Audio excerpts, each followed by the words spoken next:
기도하겠습니다.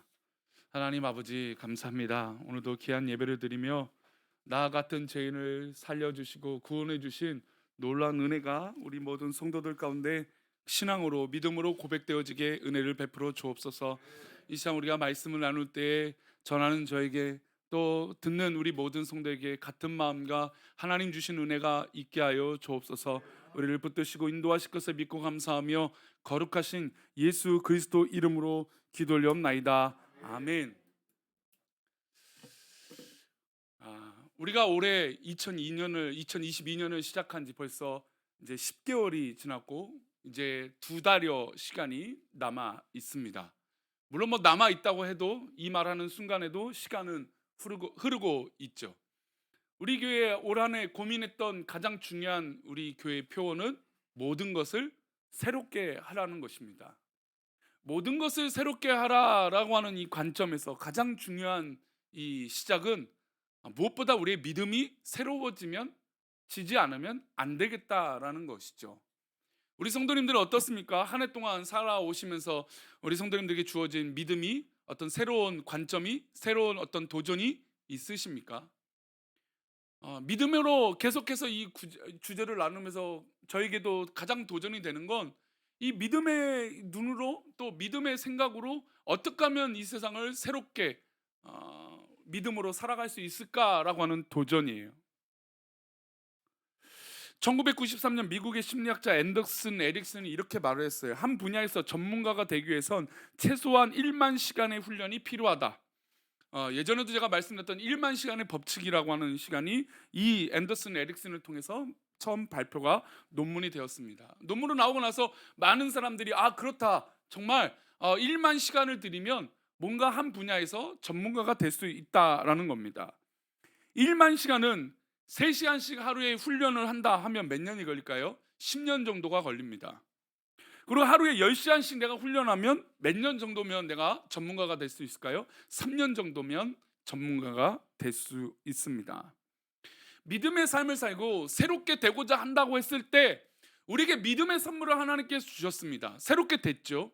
근데 이 새롭게 되면 그것으로 끝이 나면 믿음은 발전과 성숙한 모습은 있을 수가 없는 것입니다.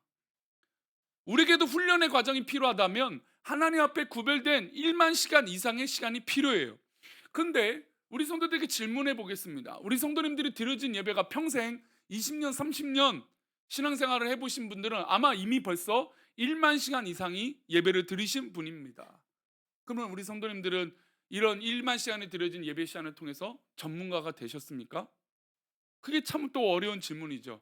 한도 끝도 없는 게 바로 우리의 훈련과 성숙의 과정일 것입니다. 근데 제가 말씀드리는 의도는 뭐 성숙이 안 됐고 훈련이 안 되어졌다라기보다는 만약에 1만 시간을 보내도 어떤 사람들이 보내지는 이 사람들의 이 보내는 시간의 모습마다 다 다르다는 거예요. 그냥 의미 없이 시간을 보내면 아무리 1만 시간, 2만 시간, 10만 시간을 들여도 그 사람은 전문가가 될 수 없습니다. 우리가 자라는 자녀들에게 게임을 하지 말라고 하는 이유는 게임을 하려면 어떻게 해요? 제대로 하든지 잘하든지 그냥 의미 없이 시간을 보내는 것 같아서 부모님들은 잔소리를 하는 것이죠. 왜 그럴까요? 말씀드린 대로 의미 없는 시간은 아무리 시간을 보내도 자신에게 유익이 되지 않습니다. 하나님 앞에 신앙생활 하는 것도 마찬가지죠. 의미 있게 하나님 앞에 나의 모습이 훈련되어지고 성숙해지고 하나님의 복음을 위해서 살아가는 이 훈련이 계속되어질 때 정말 더 좋은 신앙의 삶을 살 수 있다라는 것이죠. 우리가 어떤 뭐 위치가 되고 어떤 직분을 받고 어떤 것을 했다고 해서 우리가 뭐 단시간에 그렇게 바뀌지는 않는 것이죠. 우리는 계속해서 훈련되어져야 됩니다. 예를 들어서 이번에 어, 참 이게 지금은 이 논란이 많은데 이태원 참사인지 이태원 사건인지 이거는 뭐 정치적인 판단이기 때문에 저는 뭐라고 드릴 수는 없습니다. 어떤 이태원의 이 일이 너무나 참혹한 일이잖아요. 근데 어떤 분들은 그런 판단하는 분들이 있어요. 이태원의 그 할로윈이라고 하는 이 정말 귀신 문화. 어, 우리 우리 부목사님도 유튜브를 하시는데 그 헬로원 축제 전에 파티 전에 그 영상을 하나 올리셨더라고요. 사실 서양에서 온 아이들에게 귀신 씌이지 말라고 사탕을 주는 이런 일에서 유래된 것이, 이게 조금 변질돼서 우리나라는 좀 없는 축제가 없죠. 전 세계 축제는 우리나라 다 있는 것 같아요. 이제 그렇게 판단돼서 너무나 이 잘못됐다, 어, 이렇게 보시는 분이 있고, 또 어떤 분은 이 나라의 민족, 이 정치인들이 또 이 제대로 하지 못해서 이 공무원이나, 죄송합니다 공무원분들 탓하는 건 아닙니다, 그렇게 말하시는 분들이 있다라는 거예요. 이런 조직적인 부분들이 잘 받쳐주지 않아서 이런 일들이 벌어진 것이다, 이건 인재다라고 하는 분들이 있어요. 근데 저는 뭐 제가 제 생각이 좋다라고 말씀드리는 건 아닙니다. 저는 그 뉴스를 아침에 접하자마자 가장 가슴이 아팠던 이유는 무엇이냐면, 저 젊은 사람들이 아직 인생을 정말 5분의 1도 못 살아봤는데, 4분의 1도 못 살아봤는데 그냥 저렇게 깔려서 죽었다는 게 너무나 가슴이 아팠어요. 그 이유 중에 하나는 우리가 그들에게 복음을 전하지 못했기 때문이에요. 즉, 이 목사로서 교회적 책임을 다하지 못하는 게 굉장히 안타깝고 속상했습니다. 그래서 제가 알고 있는 모든 목사님들도 의견이 굉장히 나뉘어졌어요. 이거는 뭐 자신들이 스스로 벌인 일이다, 그렇게 말씀하신 분도 있어요 실제로. 또 이거는 정치인들이 잘못했기 때문에 그렇다라고 말씀하신 분도 있어요. 그러나 저는 우리 목사님들에게 말씀드렸던 건 그거예요. 우리가 기도하지 않았기 때문이다, 우리가 이 나라 이 민족을 위해서 더 사랑하며 기도하지 못했기 때문이다 라고 말씀을 드렸습니다. 물론 뭐 그것이 뭐 옳다라고 말씀드리는 것이 아니에요. 다 기도의 제목을 가지고 있기 때문이죠. 이게 왜 이렇게 차이가 날까요? 왜 이런 차이가 날까요? 바로 내 안에 시작되는 시작의 관심사가 다르기 때문이에요. 저는 얼마 전에 제가 기도회 때도 말씀드렸지만, 제 요즘 최고의 고민은 복음이에요. 복음. 뭐 우리 교회가 뭐 정말 몇 배의 부흥을 하고, 뭐 우리 성전이 막 차고 넘치고, 물론 이것도 꿈꾸고 기도하고 있지만, 그러기 위해서 복음 전파가 아니라 제 신앙의 시작을 다시 한번 고민하고 있다라는 거예요. 제 신앙의 시작이 과연 무엇인가, 내가 말하려고 하는 의도가 어디로부터 시작되는가라고 하는 고민이에요. 성도들을 바라보고 또 이웃을 바라보고 이 세상을 바라보는 내 시선의 시작이 과연 믿음의 시선이 어떻게 시작하고 있느냐라고 하는 고민이에요. 그래서 그 고민을 묻는데 결국엔 복음으로 살아가는 것이 나의 시선이 되어져야 된다는 겁니다. 우리 성도님들은 한번 과거의 신앙의 삶을 돌이켜 보십시오. 나에게 가장 기뻤던 그 순간은, 나에게 어떤 기도 응답받는 것도 굉장히 기쁘고 좋고, 우리 자녀들이 기도한 대로 잘 되는 것도 좋은 일이지만, 가장 행복한 순간은 내가 복음을 전했을 때 그 성도가, 그 사람이 복음을 받아들이고 믿음을 살게 하고, 야, 저 사람이 저렇게 성숙해 나아가는 믿음의 도전을 받을 때 얼마나 뿌듯함을 느낍니까? 그게 바로 복음이죠, 복음. 그러니까 우리 한국교회가 이렇게 잘 살고 잘 되게 된 이유는 우리 한국교회가 무엇을 했기 때문입니까? 바로 복음을 전했기 때문이에요. 인구 대비로 가장 많은 선교사님들을 보내면서, 전 세계로 보내면서 기도하고, 또 이 나라 이 민족이 그렇게 바뀌기 위해서 열심히 노력했던 그 복음을 위한 삶이었기 때문에 가능했던 것이죠. 즉, 우리의 시선과 우리의 판단의 시작이 무엇이냐에 따라서 이런 정말 다른 결과와 다른 판단을 가져오게 됩니다. 김태현이라고 하는 이 교육자가 교사의 시선이라고 하는 이 책에서 뭐라고 얘기하냐면, 남들과는 다른 교사의 시선으로 학생의 미래를, 사회의 미래를 기대하는 마음으로 우리 학생들을 바라봐야 된다라는 것입니다. 근데 요즘 아이들 교사로서 그 역할 감당하기가 쉬울까요, 어려울까요? 옛날 우리 어른들, 우리 뭐 제가 제일 어리다고 하겠습니다. 제가 제일 어리다고 했을 때 제 선배님들은 어떻습니까? 학교에서 한 대 안 맞아 보신 분 있을까요? 저도 어렸을 때, 중학교 때, 고등학교 때는 별로 맞아본 기억이 없는데, 중학교 때는 이렇게 애들하고 놀기만 해도 선생님 지나가면서 머리를 때렸던 것 같아요. 꼭 남자 선생님들은 회초를 요만한 거나 아니 이만한 거, 제일 무서운 선생님은 요만한 거 갖고 다니는 거 왜 이렇게 아픈지 몰라요, 조그만 게. 꼭 머리를 때려요, 그죠? 근데 그때 선생님, 물론 뭐 좋은 선생님 있고, 또 물론 선생님마다 차이가 있겠지만 정말 바라보는 시대의 상이 좀 많이 달라요. 요즘은 이렇게 먹고 잘 사는 시대가 됐지만 교육하기가 너무 어려운 시대가 됐어요. 뭘 그렇다고 해서 과거의 것들이 다 좋다라고 말씀드리는 것은 아니에요. 근데 이 선생님은 이 교육자는 그런 것이죠. 교사의 시선이 바뀌지 않고 교사가 학생들의 미래에 대한, 사회에 대한 기대를 갖고 있지 않은 시선이라면 그 학생들은 이미 미래를 잃어버린 것이다라는 것이죠. 그러면 우리 하나님은 우리 성도님들을 바라보고 계시는 시선이 있는데 어떤 시선으로 우리 하나님께서 우리 성도님들을 바라보고 계신가요?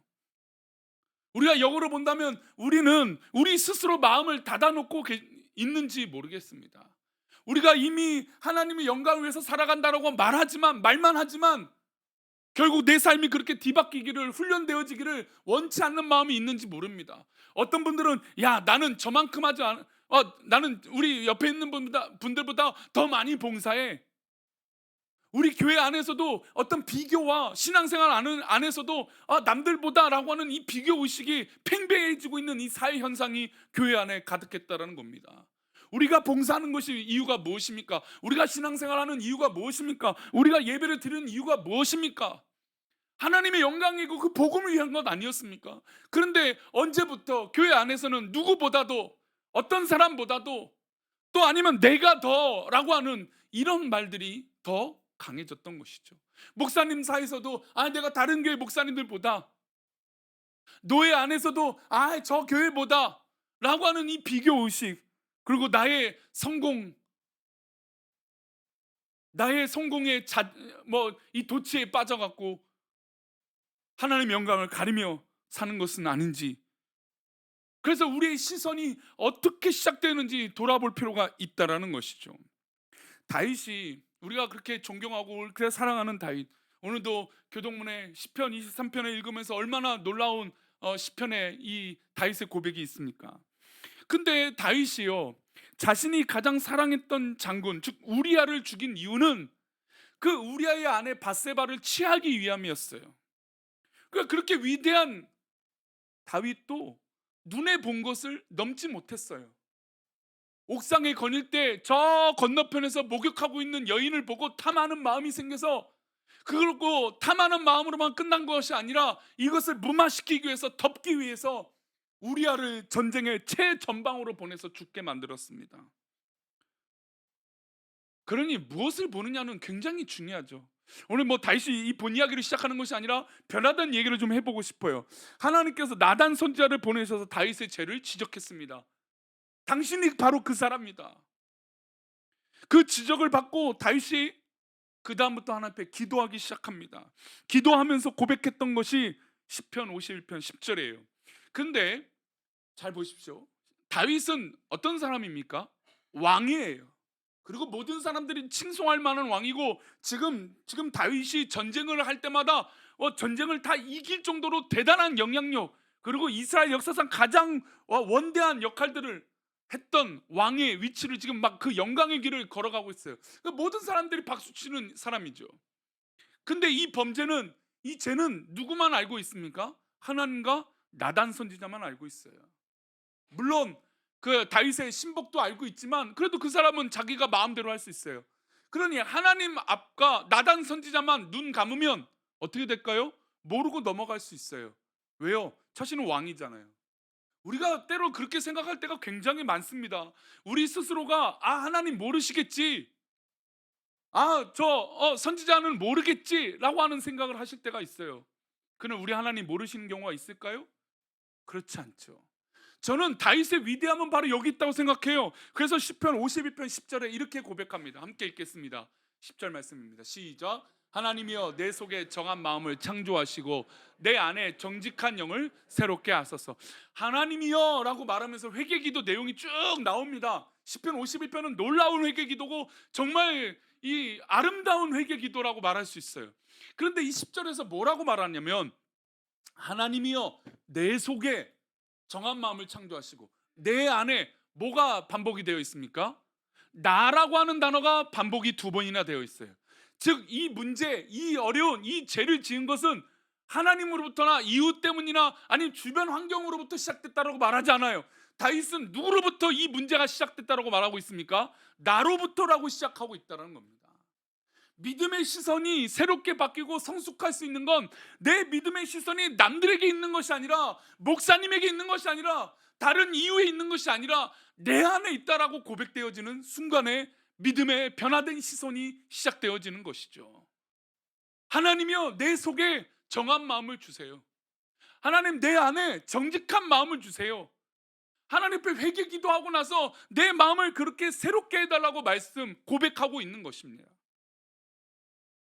결국에 죄의 문제나 여러 가지 어떤 이 고민의 문제들은 내 안의 것들이 해결되지 않고서는 이 문제가 해결되지 않는다라는 것이죠. 게다가 이것은 바로 믿음의 시선입니다. 믿음의 시선은 남들에게 있지 않아요. 믿음의 시선은 언제나 나에게 있는 것입니다.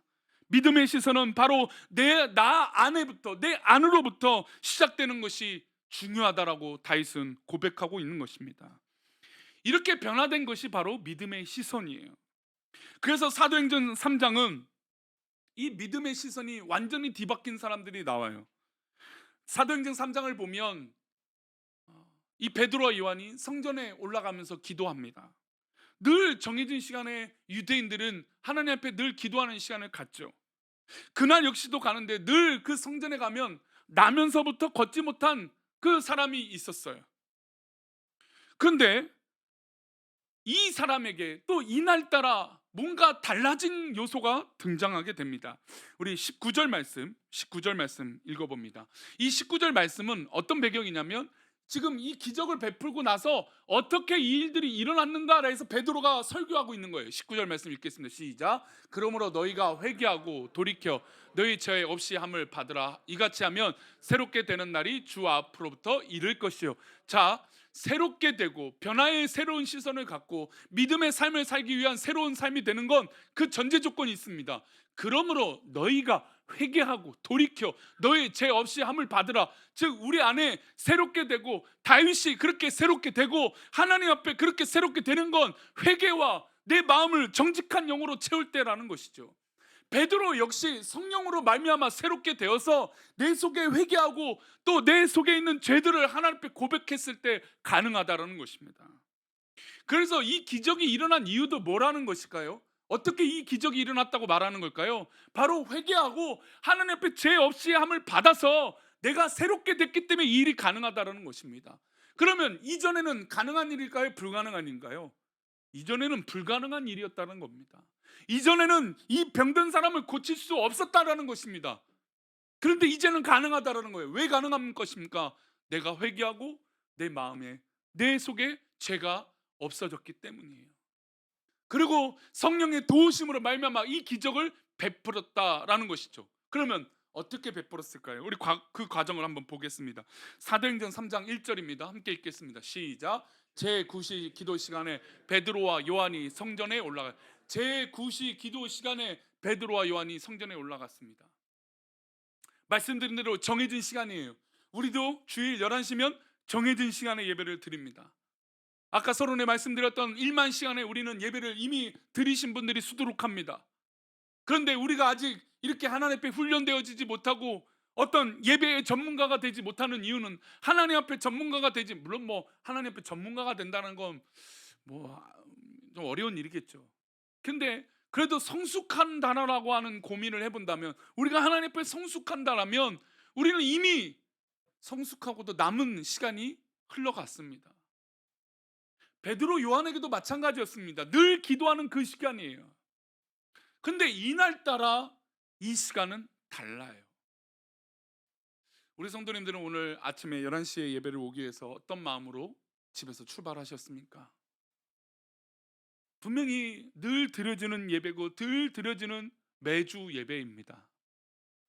근데 성도님, 우리 성도들 가운데는요, 이 예배를 드리기 위해서 며칠 동안 이 병마와 싸우고 어떻게든 컨디션을 끌어올려서 예배를 오시겠다라고 하는 분도 있고요, 우리 성도들 중에서는 지금 어지러워서 당장 집에 가고 싶은데도 어떻게든 참아보겠다라고 앉아 계신 분도 있고요, 우리 성도들 가운데는 너무너무 내가 교회 안에서 좀 어렵다라고 하는 마음에 여러 가지 갈등과 고민이 있는데도 불구하고 하나님의 은혜를 사모하기 때문에 앉아 계신 분도 있고요, 우리 가운데 지금 하나님을 알고자 해서 신앙생활 처음 시작하는 분들도 있고요, 또 우리들 가운데는 정말 내가 다른 교회 뭐 또 이유 뭐 여러 군데 교회가 있지만 그래도 우리 사랑하는 우리 교회 와서 예배를 하겠다라고 하는 이 동역의 마음으로 이 교회에 오신 분도 있고요. 다양한 마음이 있습니다. 지금 이 얘기를 드리는 분들 말고 우리 성도님들은 어떤 마음으로 이 자리에 앉아 계십니까? 지금 베드로 요한도 늘 정해진 시간에 늘 기도하는 사람이고 늘 그 성전에 올라가는 일이었습니다. 우리가 늘 같이 올라가지만 이날만큼은 베드로 요한에겐 다른 날이 되고 있어요. 즉 믿음의 새로운 시선이 되는 건 적어도 내가 늘 드려지는 예배가 있지만 그 예배만큼은 새롭게 접근하겠다라는 것이죠. 그래서 어떻게 보면 성도들에게 가장 불행한 건 기도 제목이 없는 성도가 바로 가장 불행한 성도예요. 기도 시간에 기도하라고 하는데 기도할 제목을 찾지 못해요. 그렇다고 성도님들 시험에 들지 마세요. 목사님은 기도할 제목이 없다고 뭐라 하시네. 때로는 하나님께서 그 고난을 허락하실지언정 우리에게 기도하시는 이유가 있다면 그 기도가 우리에게 생명이 되기 때문인 줄 믿습니다. 베드로 요한은 늘 그렇게 성전에 올라가 기도하지만 이날만큼은 다른 거예요. 저는 늘 우리 성도님에게 설교를 하면서 그런 기대감을 갖습니다. 오늘 이 한 설교로 말미암아 우리 성도들에게 새로운 접근이 되게 해주시고, 아멘, 새로운 시선이 되게 해주시고, 이인수 목사의 말이 아니라 하나님의 말씀으로 들려지게 하시고, 그런 기대를 갖습니다. 그럼 뭐 그런 질문에 있어서 늘 저에게 다시 묻죠.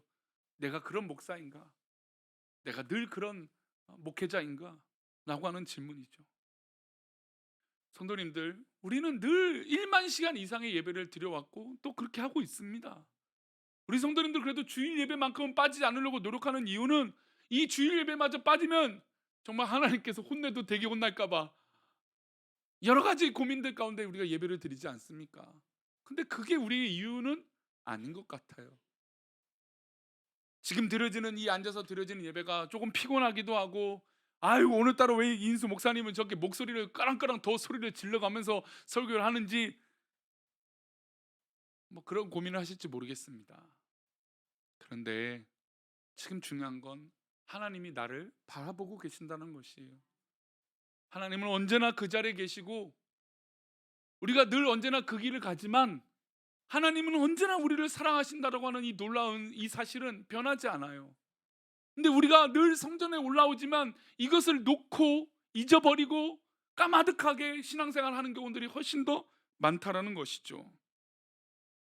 베드로 요한은 오늘 이 성전에 올라가면서 오늘따라 성령의 충만함을 경험했습니다. 왜 그랬을까요? 사도행전 2장은 이들이 변화된 요소에 대해서 명확하게 얘기하고 있습니다. 예수님이 승천하시면서 올라가실 때 약속하신 무엇입니까? 성령이 너에게 임하시면 온 유대와 사마리아 땅끝까지 이르러 내 증인이 되게 하시겠다라고 하는 그 약속. 성령이 임하시면 완전히 뒤바뀐 인생을 살게 하시겠다라고 놀라운 예수님의 약속, 그 약속을 경험했으니 오늘 이 본문에 성전에 올라가는 베드로 요한은 다를 수밖에 없다라는 것이죠. 아까 우리가 불렀던 찬송가 406장에도 어떻습니까? 가사가 고난 내 영혼 편히 쉴 곳과 풍랑 이뤄도 안전한 포구가 있다라는 것이죠. 폭풍까지도 다스리시는 무엇이 있다라는 것입니까? 주의 영원한 팔이 있다라는 것이죠. 그것을 경험한, 성령으로 그것을 경험한 베드로 요한은 똑같은 날 똑같은 시간에 반복된 일상의 성전에 올라가는 그 성전이 동일하지 않았다라는 것이죠. 우리 성도님들을 이 예배 시간에 어떤 마음으로 앉아 계시는지 다시 한번 질문하고 싶습니다. 우리 성도님 이 자리에 앉아 계시는 놀라운 은혜가 하나님의 은혜로 성령의 충만함으로 자유하시기를 축복합니다. 나의 바라보는 시선이 오늘따라 달라지는 이유는 내 안에 성령이 있기 때문에 가능한 것인 줄 믿습니다. 그러니 우리 성도님 혹시 기도 제목이 없으십니까? 그렇게 기도합시다. 내 안에 성령이 충만하게 하여 주옵소서. 그래서 내가 세상을 바라보고 이웃을 바라보고 어느 곳을 바라보는 모든 것들이 성령을 충만한, 성령에 의한 내 눈빛과 시선이 되게 해 주옵소서. 우리 구약학 교수님 중에 총신에서 김지찬 교수님이라고 하는 분이 있습니다. 이분이 늘 하는 말이 본문을 새롭게 하라라는 거예요. 본문이 새롭게 하라는 건 뭘까요? 성경은 늘 성경책이 동일하잖아요, 그렇죠? 근데 하나님의 역사로 성령에 의해서 이끌림 받으면 이 본문은 늘 새로울 수 있다라는 겁니다. 특별히 목회자는 날마다 이 성경을 바라보는 시선이 달라져야 되고 더 성장해야 되고 성숙해야 되고 성령에 충만해서 이 성경을 바라봐야 성도들이 새롭게 받아들일 수 있다라는 겁니다. 우리 성도님들 좋아하는 드라마의 요소가 있습니다. 드라마를 보면 꼭 쌍둥이 또는 또 부모님이 다른 자녀가 나타납니다.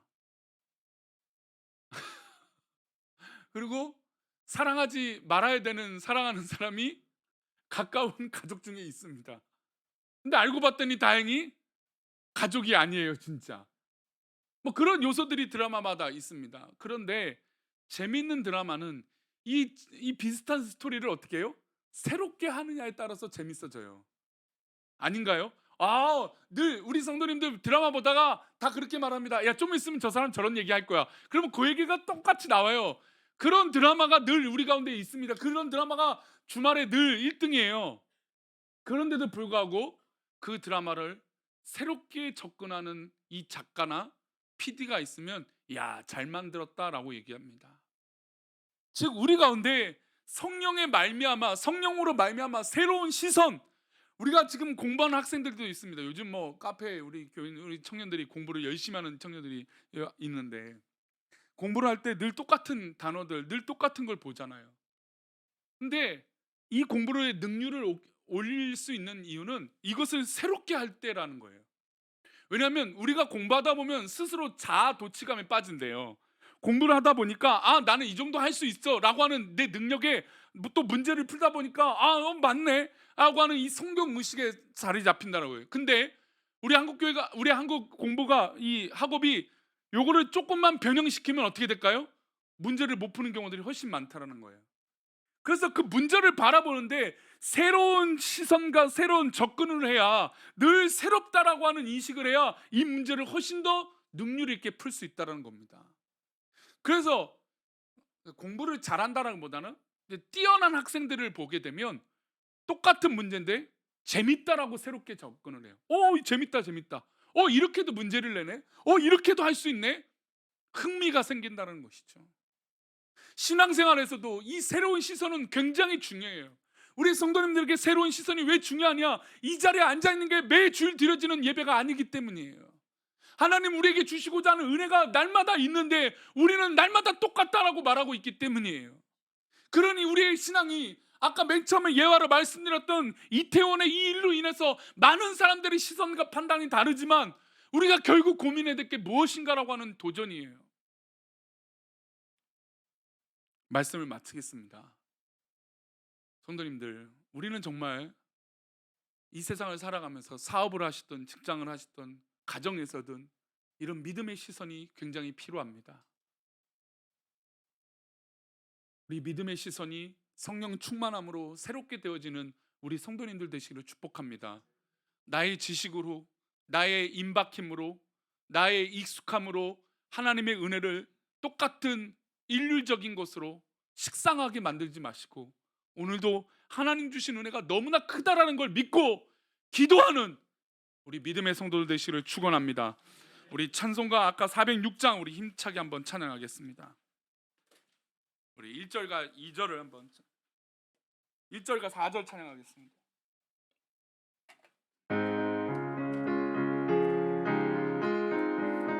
우리 그 자리에 일어서서 하나님 앞에 찬양하겠습니다. 고난 내 영혼 편히 쉴 곳과 풍랑이 일어도 안전한 보고 폭풍까지도 다스리시는 영원한 파르지해 주의 영원하신 팔 함께 하사 항상 나를 붙드시니 어느 곳에 가든지 요동한 누가 팔이여 주의 팔은 4절입니다. 능치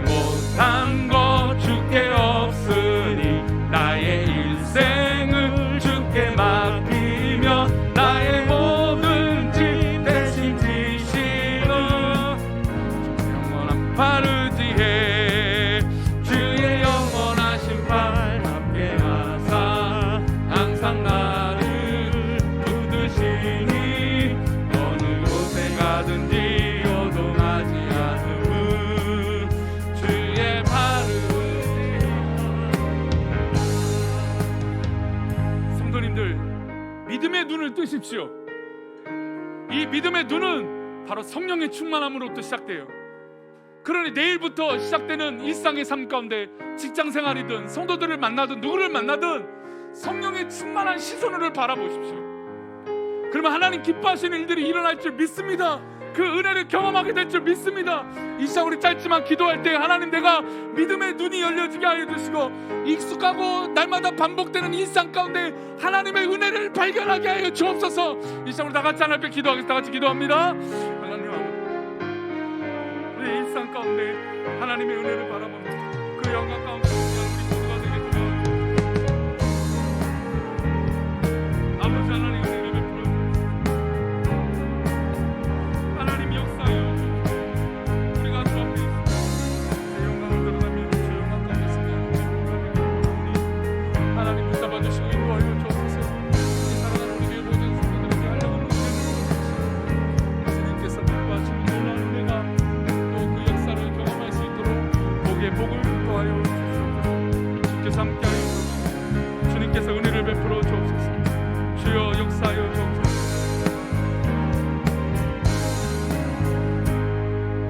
하나님 아버지, 우리가 매일 일상 반복되는 일들 가운데 우리가 예상치 못한 일들이 우리 가운데 일어나기도 합니다. 세상을 바라보면 별의별 사건 사고들이 일어납니다. 또 이렇게 안타까운 이태원에서 정말 수많은 젊은이들이 안타까운 일을 경험하는 이런 어려운 일도 있습니다. 그러나 우리가 이 세상을 바라보고 교회를 바라보고 우리의 신앙을 바라보는 우리의 시선이 하나님 어떠한지 우리가 돌이켜보기를 원합니다.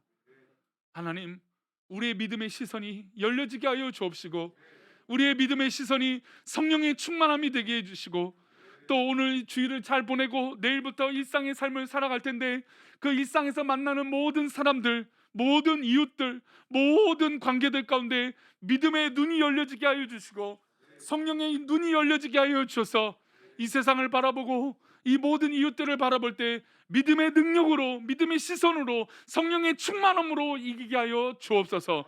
우리를 그렇게 인도하시고 정말 믿음의 눈이 열려지기를 원하며 거룩하신 예수 그리스도 이름으로 기도 올리옵나이다. 아멘.